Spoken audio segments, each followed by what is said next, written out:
Hello, everyone. Hello, everyone. Thank you for being here. I'm Laurence Risson, from the BIEF. And when Paris Book Fair was cancelled by the middle of this year, the Frankfurt Book Fair, Nicky and his crew offered us to sustain our year-long cooperation in the B2B field. And that's how this series, this coffee break interviews series was born. And we are very glad to welcome you today for the start of this program. This coffee break is organized jointly with us, the BIEF, and the Frankfurt Book Fair, both respectively supported by the French Ministry of Culture and the German Federal Foreign Office. Thank you, Laurence, and welcome everyone. My name is Nicolas. I work at the Frankfurt Book Fair. Our goal with the Coffee Break series is to offer French and German experts a platform to tackle issues that are relevant for the publishing industries. And to start with today, an issue that is really crucial for all of us, especially in Frankfurt, namely book fairs. The interview will be led by Olivia Snyder, who is an editor and arts journalist who covers also the publishing industry, among others, for Publishing Perspectives. And now I hand over to Olivia and our speakers.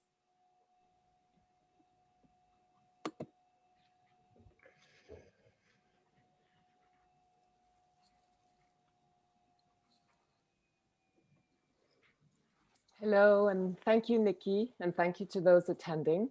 It's a great pleasure to introduce for our first coffee break, Jürgen Boos, director of the Frankfurt Book Fair, and Nicolas Roche, the director of BIEF, which helps French publishers network abroad and manages France's large collective stand, which travels to various book fairs around the world. I'm sure you'll agree that these past 15 months have been extraordinary in every sense of the word. In the past, while we might have been going through changes in our personal lives, we knew that October meant the Frankfurt Book Fair, no matter what, and that we would be seeing our global publishing family.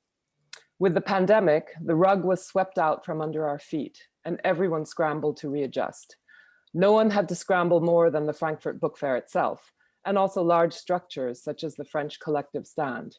So without further ado, let's get to Jürgen and Nicolas, who will talk about the present and the future concerning book fairs. So my first question is for Jürgen. We now know, and fingers are crossed, that the book fair, the Frankfurt Book Fair, will take place physically in addition to digitally. You plan to use halls 3, 4, and 6, the Forum and the Festhalle, and the Lit Ag Center will be in a new location in hall 6.2.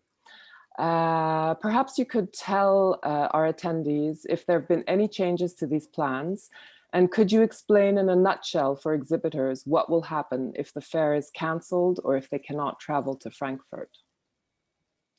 Yeah, the past 15 months have been quite a challenge for everybody in the industry, and especially for large events like the Frankfurt Book Fair, the Frankfurter Buchmesse, and all other book fairs worldwide.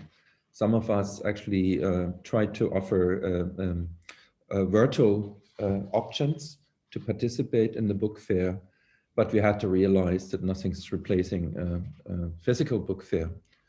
So we planned for this year, and actually I would call it, there's a positive uncertainty in the industry about Frankfurt this year. And when I say positive, we are seeing actually exhibitors planning to attend from all over the world. So most of the German publishers will be there. The European collective stands plan to attend. Eastern Europe is quite complete. So are the Nordic countries. I'm seeing some problems actually for Latin America, yeah, because the pandemic situation is quite challenging still there. We are seeing that North American publishers are quite hesitant. Most of them are still in home office, and obviously only in October people will return to their offices. But we are talking to everybody in the industry in the United States, and it looks like they're going to send at least their rights people. And the same accounts for Asia, which surprises me that countries like Taiwan, Indonesia, the Philippines actually applied already for Frankfurt this year. And but they're in a very difficult situation right now, and we have to see how the travel restrictions are going to look like this October. But again, since we are supported by the German government, and thanks to this support, we will be able, if somebody has to cancel last minute or we have to cancel last minute, then we will be able to refund the money. So there's no risk for anybody who is applying right now to attend Frankfurt. And this, I think, makes a big difference. Yeah, we have to give some certainty in this positive uncertainty times to our exhibitors. And our team is working very hard on that. We went through a restructuring. As you can imagine, this has been quite a tough year. There were very negative financial results last year. And without the help of our government, we wouldn't have survived this. So this puts a lot of pressure on our team, and they have to work very hard. But I think that accounts for everybody all around the world. It's very special times. So we wanted to send some sort of, how we called it last year. It's a signal of hope, actually, that our industry will go back to normal. Not this year, but hopefully pretty soon. Yeah, thank you very much. I'm sure you have to remain flexible until the very last minute.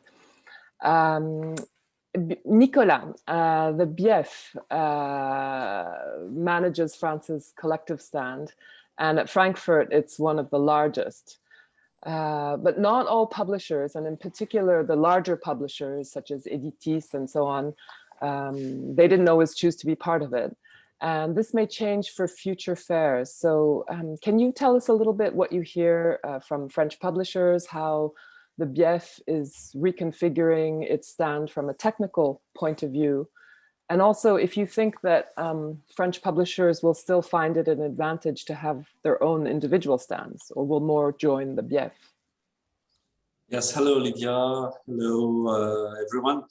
Yes, you know, for several decades, the BIEF stand has welcomed between 130 and 170 publishers coming from France of all sizes. It means groups or independent publishers. Some of them, mainly groups, choose to have their own stand for different reasons, to allow their partners to identify the currents of the brands of the group, to have a customized workspace, and allowing to present the latest books, and as well as part of the backlist, and to give a visual idea of the DNA of the different brands.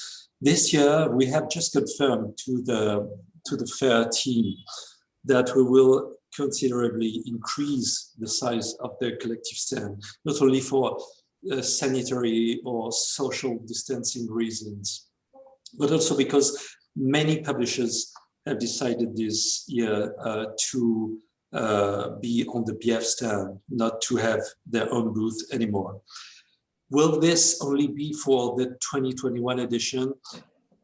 I don't know. It's a bit early to answer this question.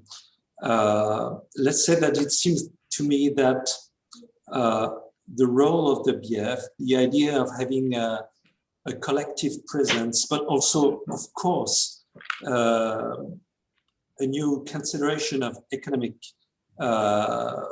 problems specific to the crisis we have gone through, seems to justify this choice. We'll have like 900 meters square this year, which is a lot, and we'll have nearly all the major groups, the French major groups on the BIEF stand, meaning Hachette, Editis, Madrigal, Gallimard, Actes Sud, Albin Michel. So I think, yeah, that usually we have the largest collective stand. Tell me if I'm wrong, Jürgen, but this year it will be something really different. I think that clearly being on the collective stand costs much less than having one's own stand. And since last year, we have to be very careful and all the people in the publishing house are very careful about how much those things cost. So this is a consideration about the Frankfurt Book Fair, but also it will be a tough decision for the other book fairs. Mm. So it'll be about 300 square meters larger than what you usually are. That's very, very big. This is very challenging. I'm sure. It's like moving an entire house. Absolutely. Your house. Not mine. Jürgen, big houses such as Simon & Schuster and others make collective decisions about whether or not the people working for their company will attend the fair. And some will make the decision not to attend Frankfurt this year. And as you mentioned, they may be sending a rights person, but that's just one person out of, I don't know how many usually come from the big houses. I've spoken to many independents who all seem to be tending towards going to the book fair. They're very excited. And of course, they're more flexible than these bigger houses. So I wanted to know, will this change the configuration of Frankfurt, and will there be more of an indie feel to it, maybe? I think Frankfurt also in the past always had this indie feeling. If you think of our more than 7,000 exhibitors, 2/3 were what you call indie. And I think this is not going to change now. And indie also meant that you have a 4 square meter stand. This year it's going to be 8 square meters since we're adding 4. But again, I think Frankfurt was always about indie, and also because it was so international. People coming from 150 nations usually to Frankfurt. Yeah, this meant that you see all colors of people, all colors of publishers, rights people, translators. So I think this is not going to go away. I think what is changing might be also that we are going to focus a lot more on our B2B, on our trade visitors during the week. Usually we had a lot of students coming in as well on Wednesday, Thursday. We are going to change this. We're going to be more restrictive to focus more on the B2B side, and on the weekend we are trying to focus a lot more, because this is very important for some of our customers, to have a reach out to the readers. Yeah, so the readers are getting more and more important to all of us to stay in direct touch. So this might change this year, but we have to see what the next years are going to bring, whether we are still going to be this international, whether people actually will be able to travel in the coming years. And we've learned last year that everything we have to do is going to be a hybrid. And we also have to realize that it's not only the 5 days where we have this creative chaos in Frankfurt, yeah, which does help us because culture needs chaos and creativity, but we have to have a presence all year round. And when I'm talking to my book fair colleagues worldwide, we have a group of book fair directors, it's 20, 25 people from all over the world. I think we all have the same ideas, yeah. We have our regional ideas, but then again, when it comes to internationality, we know that we have to offer even more service to the publishing world. Yeah, well, we'll get back to perhaps the Frankfurt Book Fair's strategy for moving forward. But this actually leads into another question I wanted to ask both of you, which is, in your opinion, in the near future, will people in the publishing industry continue to travel to faraway fairs? In other words, like Europeans going to Mexico, Asians coming to Europe. I mean, Jürgen, you mentioned the Asians were coming, but will fairs become more local? So perhaps, Jürgen, you could answer that, and then Nicolas, you can tell us what you think. I'm absolutely convinced that people will start traveling again. Maybe not as frequently, but people have to meet other people. When I mentioned this creative chaos, when you're sitting in front of a screen, you are always very focused. And after your 5th meeting at 11 o'clock in the morning, you're tired and you hate it. Yeah? And this is not going to change. And actually, this creativity we need in our industry by meeting people by accident, meeting them at the airport or meeting them on a train. So this is very important. And also we are seeing, I was talking to our agents advisory board yesterday, and they've been saying that they see a lot of backlist business happening right now. Yeah, so everybody's in need of new titles, new ideas. And also the younger peoples in our industry in publishing and in bookselling, they don't have the networks we have after many years in publishing. And how do you get your network? Not virtually. I'm quite convinced. We had a very successful format called the Hof, the Frankfurter Hof, which was all about bonding and bringing people together. And this worked out very, very, very well. But again, what I'm saying is you have to build up these networks personally. And that's why we still have to see each other.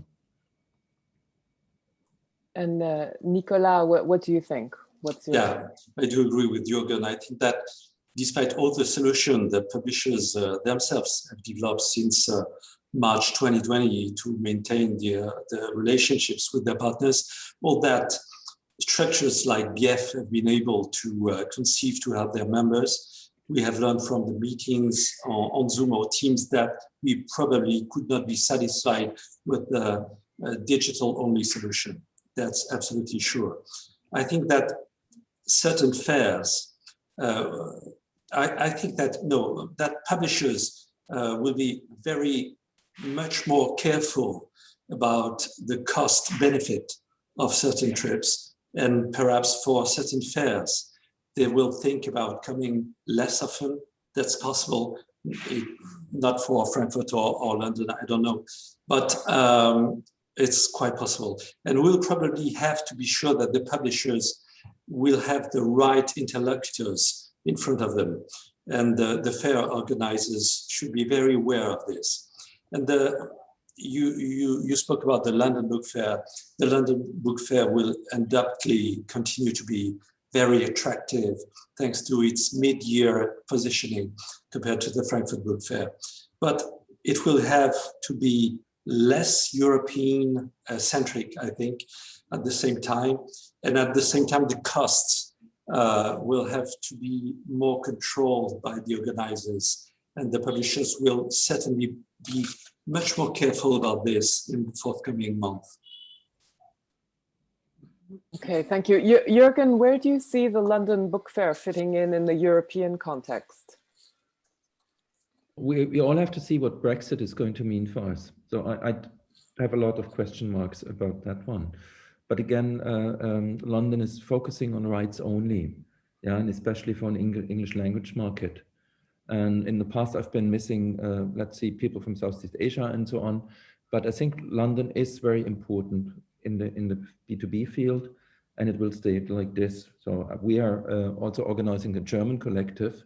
So I have the same task as Nicolas and I know that our German publishers, they love to go to London. And actually they also love to do shopping in London. Another reason, which is a bit more difficult in Frankfurt actually, because London is so international and they love the London experience. But having the spring event in London, having Bologna in spring usually, and having Frankfurt in October, I think these are the most international book fairs, and these are going to stay, and they will stay international. Maybe more focused, as Nicolas was saying.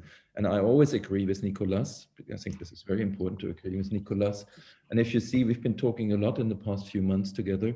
And if you see the two of us on the screen, we are getting more and more similar.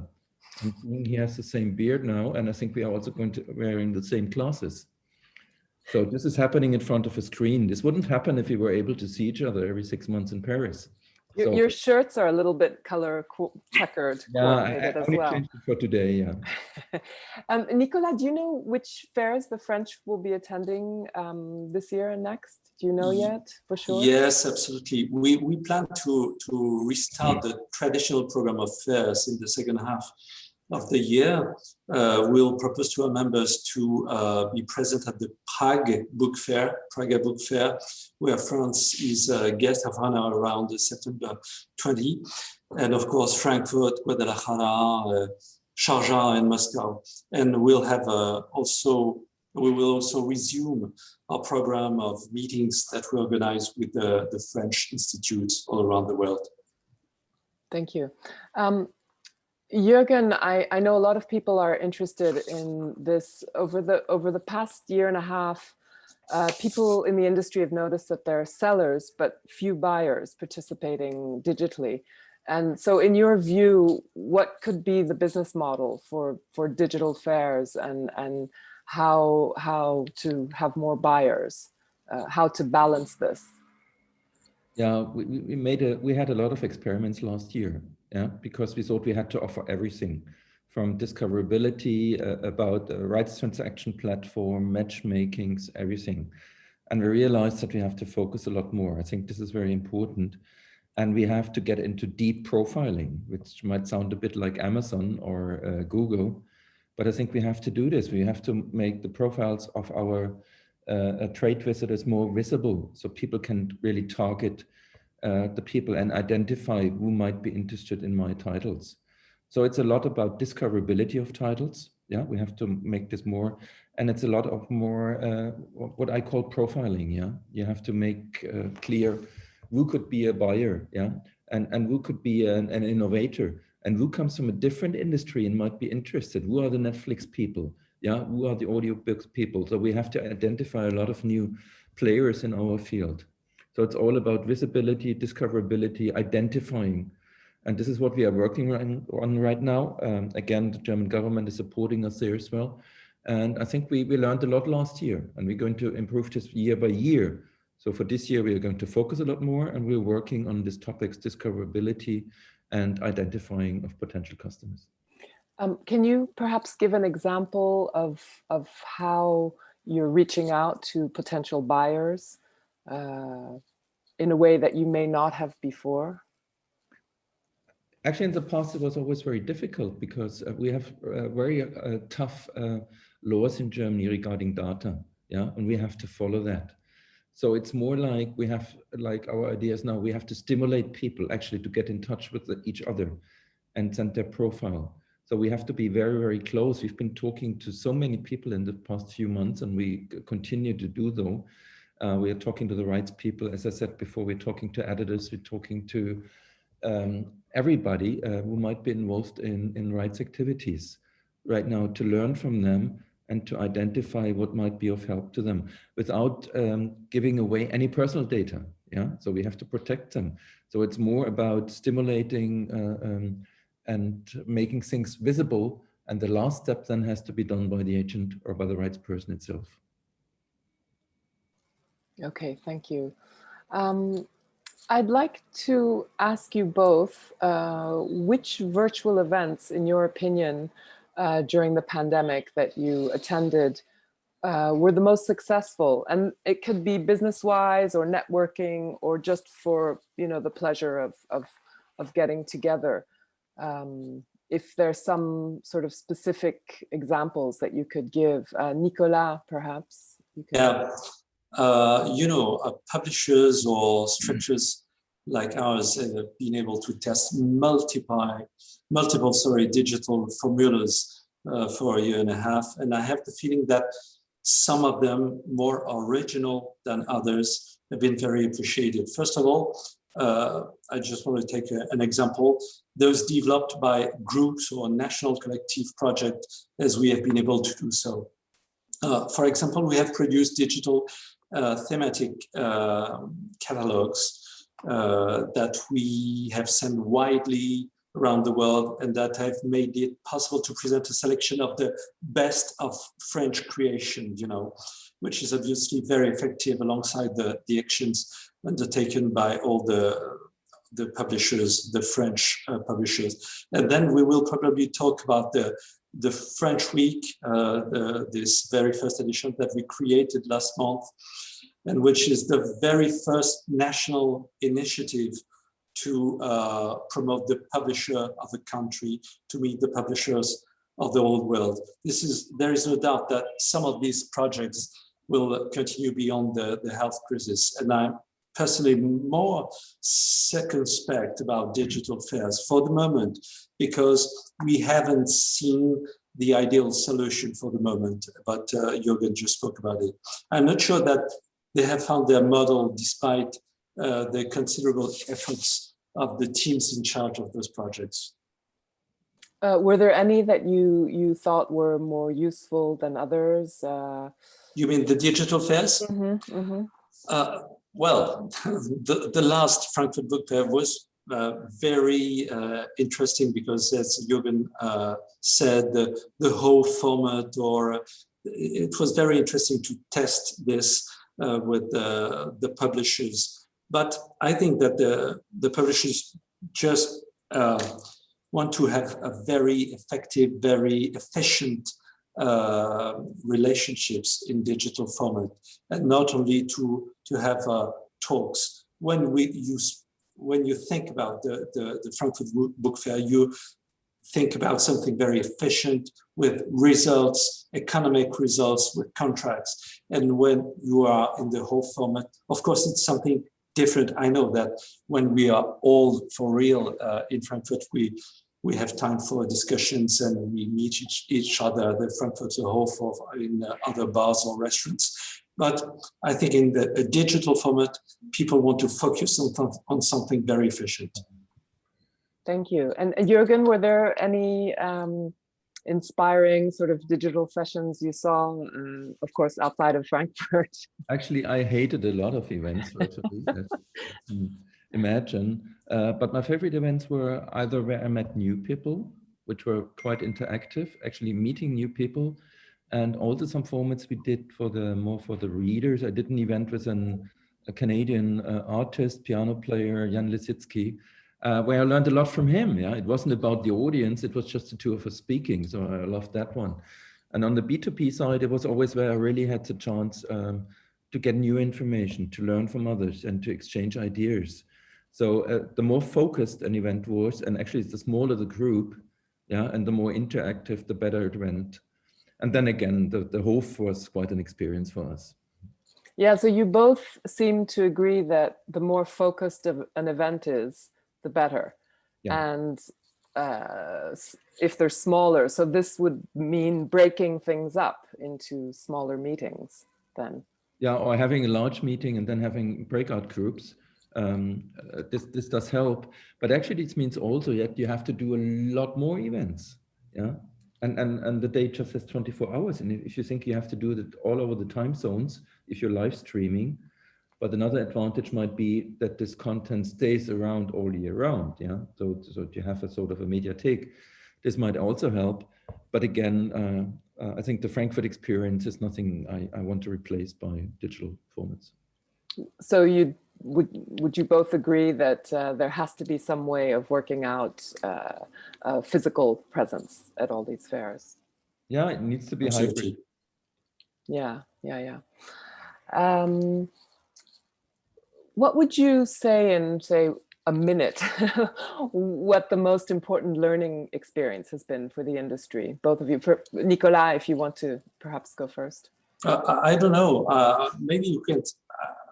I want to speak just 1 minute about the French Week we organized recently. Once again, the principle of the French Week was to mix B2B meetings to give information on the French market, on the main publishing sectors, and which we did by producing dedicated videos, thanks to booksellers and publishers. So we were trying to think about events mixing people from all the publishing industry and not only publishers. And we have produced, once again, thematic catalogs sent out before the event. And we offered the international publishers the opportunity to meet 75 French publishers, which is quite good for the very first edition, and nearly 550 of these foreign publishers registered for this event. So we had nearly 1,400 meetings for this French Week, which is a very good result, I think, for a very first edition. We had a lot of very positive comments in France and abroad, but we'll take the time to survey all the participants. The results. So I think that those kind of very original format, and I think the thing is that we tried this format for the very first time. I mean, a collective national initiative. This is very good. This is not only made by a producer. It is made by an organization representing a lot of publishers. So I think that alongside, once again, all what has been done by the publishers. I think of the Hachette Book Group. Hachette organized a spring rights festival, which was a very good success, very huge success. But I think that initiative made by groups and by national structures are very interesting because it allows foreign publishers to have a great variety of proposition and the occasion of meeting a lot of people. Thank you, Nicolas. So focused events again. And I'm afraid we've run out of time. So I'd like to thank you both very, very much. And we wish you lots of energy for the coming months. And I'd like to announce our next coffee break sessions, which will be held on June 17th on rights and censorship. And then on June 24th with a focus on podcasts created by publishers. Thank you both. Thank you. Bye-bye. Thank you so much. Thank you, Olivia. Bye-bye, Olivia. Thank you. Au revoir. Ciao.